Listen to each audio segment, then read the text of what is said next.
alunos, tudo bem? Hoje nós iremos dar início ao terceiro bimestre, ou seja, o capítulo 5 da nossa apostila, tá?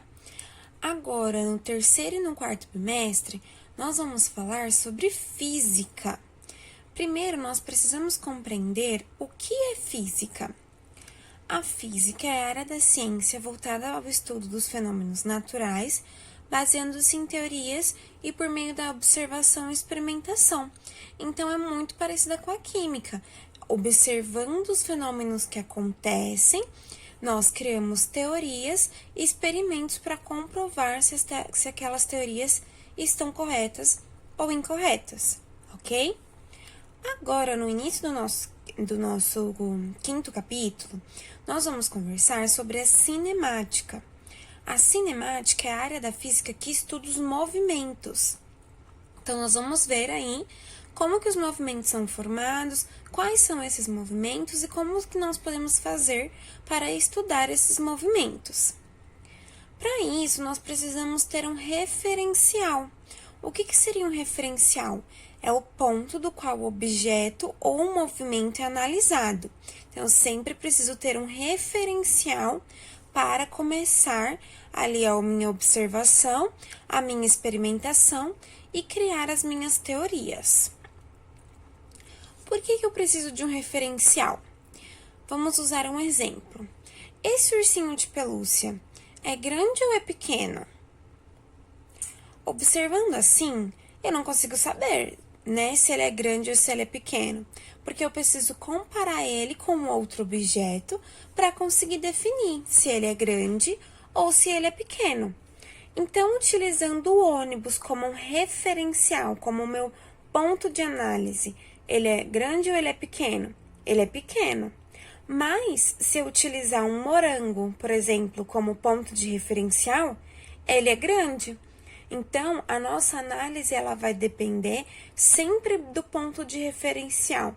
Se eu tiver um exercício que não me deu ponto de referencial, eu não consigo realizá-lo, ok? Não é possível realizá-lo porque eu não tenho um referencial, não tenho um ponto de partida. Dentro do referencial, eu tenho dois conceitos importantes que eu quero mostrar para vocês. O primeiro deles é em relação ao ponto material.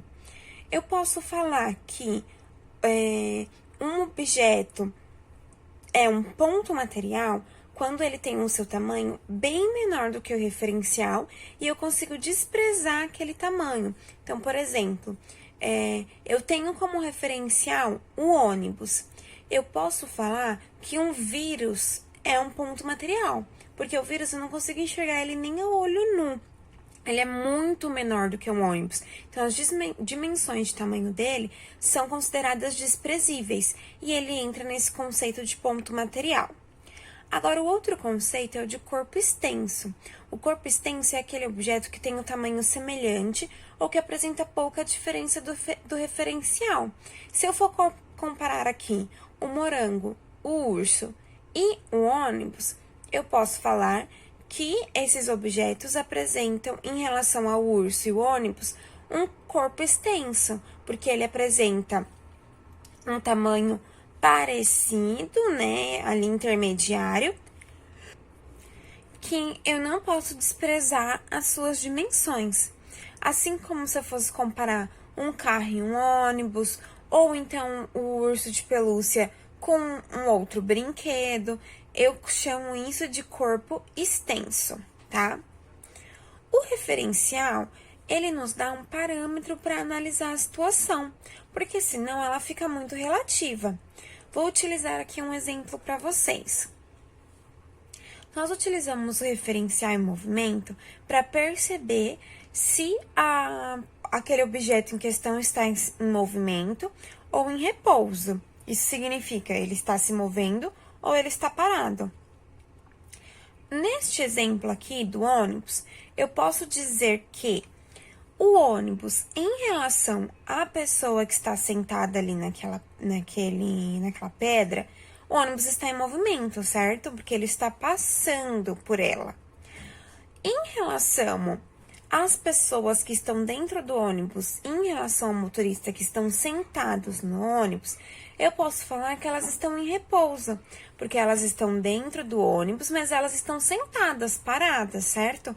Então, em relação, se eu tenho como referencial o ônibus, essas pessoas que estão dentro do ônibus, elas estão em repouso. Se eu tenho em relação ao homem que está sentado na pedra, significa que essas pessoas estão em movimento, ok? Conseguiram entender? Então, o referencial, ele vai me dar ali um norte, uma direção para responder a minha dúvida, ok?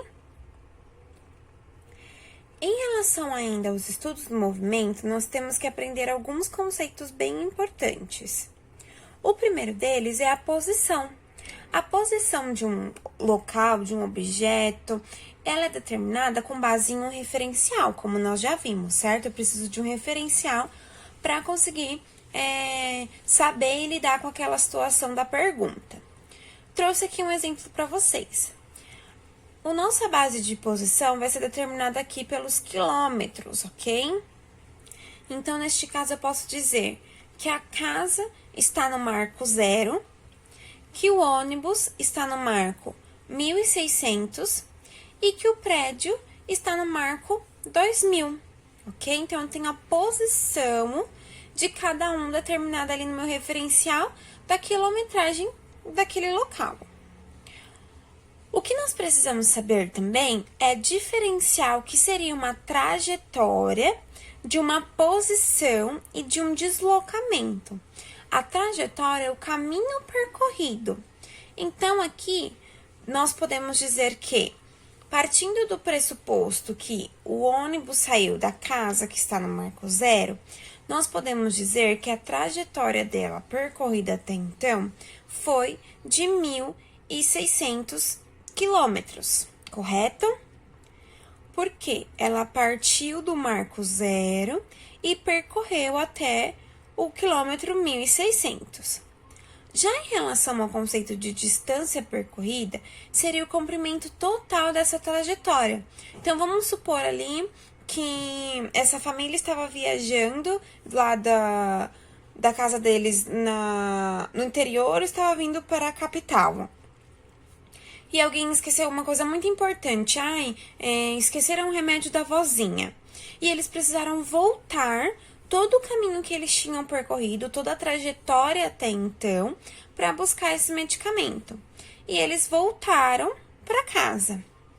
Como que eu vou saber aí a distância percorrida? A distância percorrida é a soma de toda a trajetória, de todo o caminho percorrido. Então, eles foram do marco 0 até o 1.600 e eles voltaram do 1.600 para o 0. Isso significa que eu tenho que somar esse caminho percorrido. Então, a ida mais a volta vai me dar toda a distância que eles percorreram, que seria de 3.200 quilômetros. Tudo bem? Bom, outra coisa também que nós temos que saber é o deslocamento. O deslocamento, ele é a conta que vai determinar a diferença entre o ponto de partida e o ponto de chegada. Eles saíram da casa, foram até o marco 1.600, certo? Supondo aí que não tenham esquecido nada e que tenham continuado essa viagem até a cidade, como que eu vou saber o deslocamento, tá? Eles chegaram ali no marco 1.600 e agora vão continuar o caminho até o 2.000, que seria o hospital. O hospital não, perdão, a cidade. Para fazer essa conta de deslocamento, nós vamos utilizar uma fórmula. É uma fórmula bem simples, ok? A fórmula é ΔS é igual a SF menos SI. S é a letra que vai me determinar deslocamento. O delta a gente já viu que significa diferença, certo? A unidade de medida dessa conta pode ser em metros ou em quilômetros, ok? Que são unidades de medidas para metros ou quilômetros, unidade de medidas de comprimento. Então, a fórmula é ΔS menos SF, que significa o ponto final, o espaço final, menos SI, que significa o espaço inicial, o ponto inicial. Então, nesse caso aí, eles já estão no ponto 1.600, certo? E eles vão até o ponto 2.000. Então, qual seria o deslocamento deles nesse caso? A diferença de 2.000 menos 1.600. Isso vai me dar 400 metros, ok? Então, eu tenho aí essa diferença que me dá o deslocamento. Então, quando vocês forem realizar os exercícios, vocês têm que prestar atenção se a pessoa está te perguntando o deslocamento, que seria essa fórmula da diferença entre o ponto de chegada e o ponto de partida. Se ela está perguntando sobre a trajetória, que é o caminho percorrido, ou se ela está perguntando sobre o deslocamento, que seria a soma total do caminho percorrido, ok? Para isso, eu vou deixar aqui para vocês 3 exercícios extras no caderno. Número 1. Imagine que você e um colega estão sentados em um ônibus a caminho da escola. Descreva o movimento realizado, tomando você mesmo como referencial em relação à rua e em relação ao seu colega. Então, o que eu quero que vocês respondam aí? Você que está sentado no ônibus, em relação à rua, você está em repouso ou em movimento? E em relação ao seu colega que também está sentado, você está em repouso ou em movimento? Então, é isso que vocês precisam responder, ok? 2. Suponha que um aluno tenha levantado da sua carteira, andado até a lousa para falar com o professor e depois retornado ao seu lugar.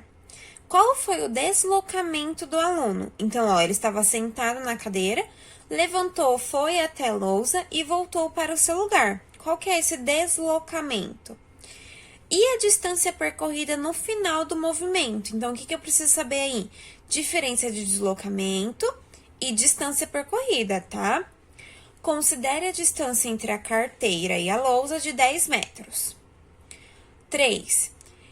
Imagine que uma pessoa caminhou 30 metros da porta de sua casa até a esquina e depois voltou 20 metros para conversar com seu vizinho. Determine o deslocamento e a distância percorrida. Como que eu vou determinar isso? Deslocamento é a diferença do ponto final para o ponto inicial. E a distância percorrida é a soma de toda a trajetória, ok? Além disso, eu vou deixar para vocês fazerem os exercícios da página 303, 305 e 307. E vou disponibilizar o gabarito na quinta, no dia 6/8. Pessoal, nós estamos iniciando um novo bimestre, tá? Com um novo conteúdo. Então, se vocês tiverem qualquer dúvida, por favor, não deixem de me procurar, tanto pelo Schools quanto pelo Binóculo, que eu tô aqui à disposição para vocês, ok? Um beijo e até a próxima aula!